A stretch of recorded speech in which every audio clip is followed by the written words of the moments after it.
Hello everybody, welcome back to an edition of the EcoStruxure Machine Expert HVAC. I'm your host, Leandro Romada, and in this video what we're going to see is the field text object that we have in the software. So let's go to the software.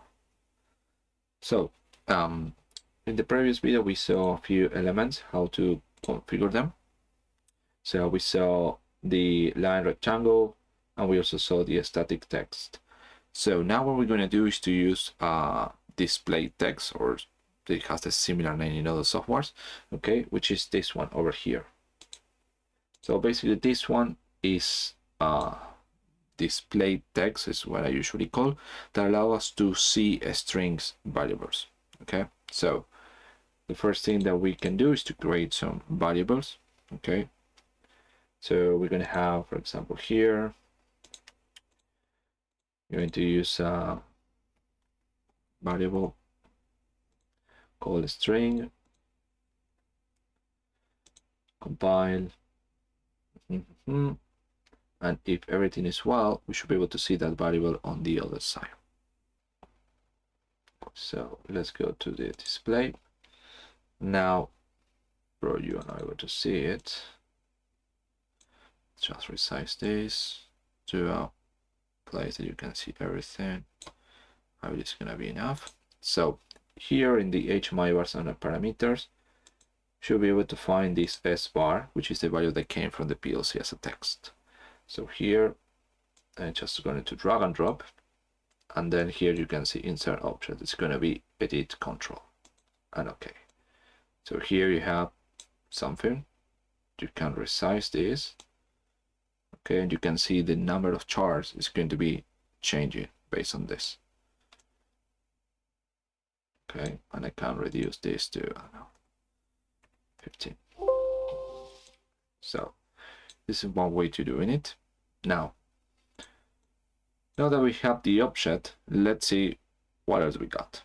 So we have the possibility to have a names for that specific object. Okay, then we have the possibility to change the appearance of the object.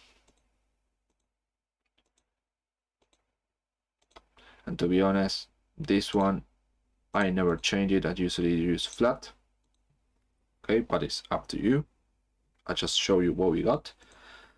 Then we have the possibility to use the font just to change this in case we want it. Along with this, we have the possibility to change the text color. So we have for the background and for the text. Now imagine that you want to change the string. Okay, as you know, the object selection is based on the identification that it has. So in order to understand which is the one selected, we need to see it differently. Otherwise it's going to be all the objects the same and we don't know what we're going to change. That's why we have the background color, text color, and then we have the opposite when it's selected. So we need to change this in case we want it. If we leave the same thing, we don't know which one is the one selected when we navigate through the arrows. Okay, so it is important to understand that. So let's go. So imagine that I'm going to drag and drop the same object here,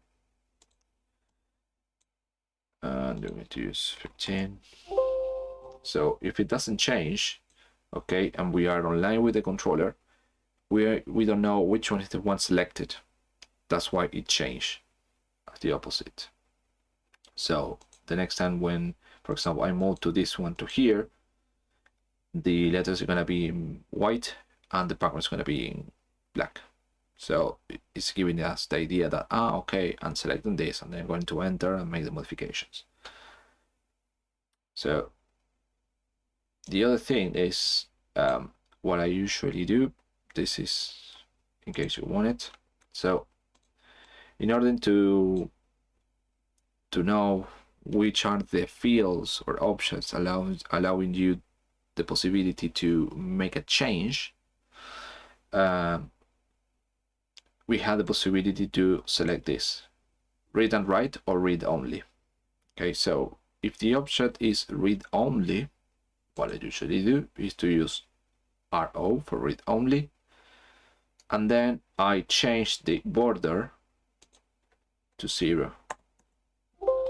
So it's giving me the idea that we cannot select this through navigation, even if it has a selection order. It's not going to happen.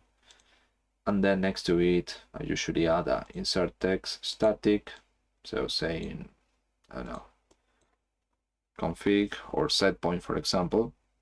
Set point. Of course, I should be able to change these to something smaller. 10. Set point. And this is going to be, I'm doing text when this one should be another variable, but I believe you get the idea. So this is going to be the other way around. It's going to be set point. This one's going to be set point, and this one's going to be indication. So indication.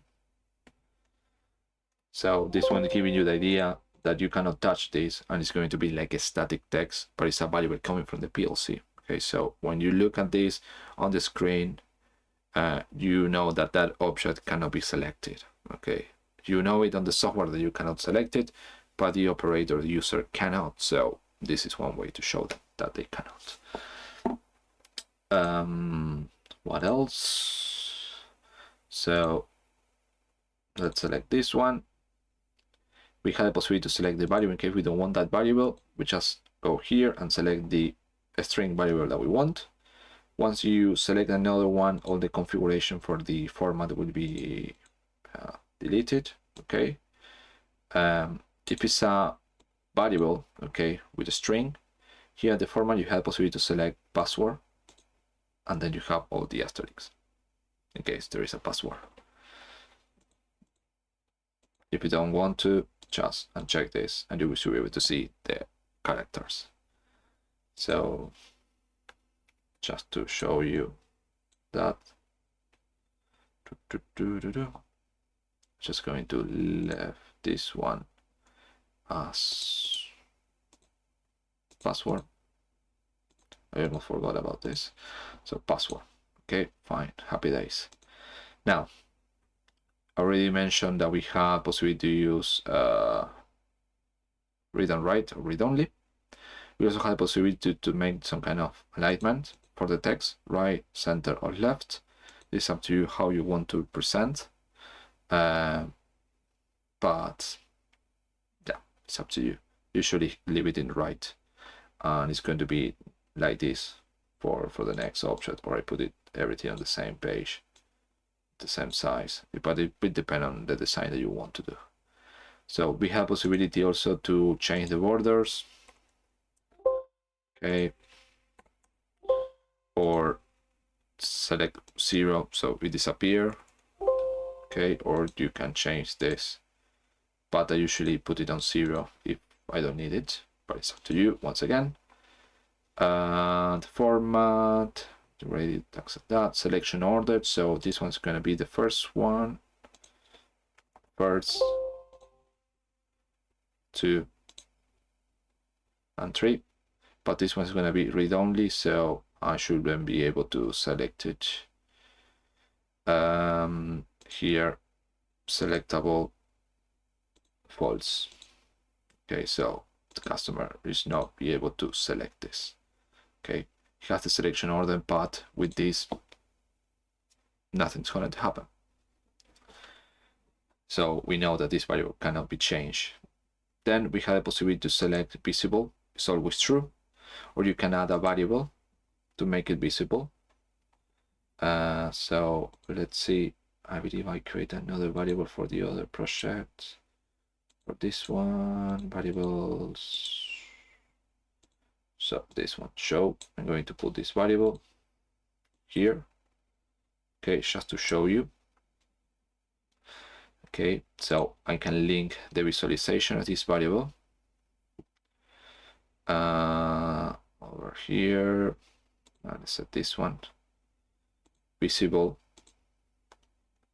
with the variable. It's going to be x show. Okay, And it's important that the refresh is in true. Otherwise, even if you have the variable in true, if the refresh is false, it's not going to show the variable. Okay. So now I believe that's it. There isn't too many things now. It depends on the variable that you want to show always. You have event.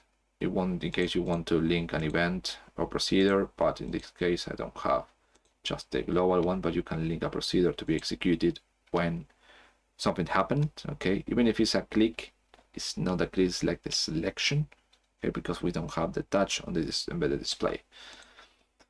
So let's test it out. So training PLC. This is the previous application. I'm going to download this. I need to make a full download because I have made a change on the variable. Okay, the variable doesn't exist on the PLC. Yes, download all.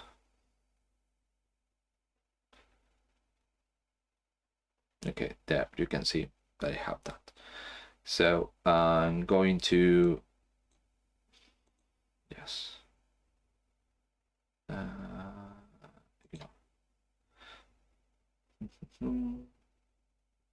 So now I'm going to move and I'm going to select this one to be 1. So we show the variable here and I cannot select to that one. Okay, so it's much better for the operator knowing that they cannot select it. So what I'm going to do is to change this, and if this one's on a string, then you have characters, well, different characters to make the change. Of course, you will need to take your time.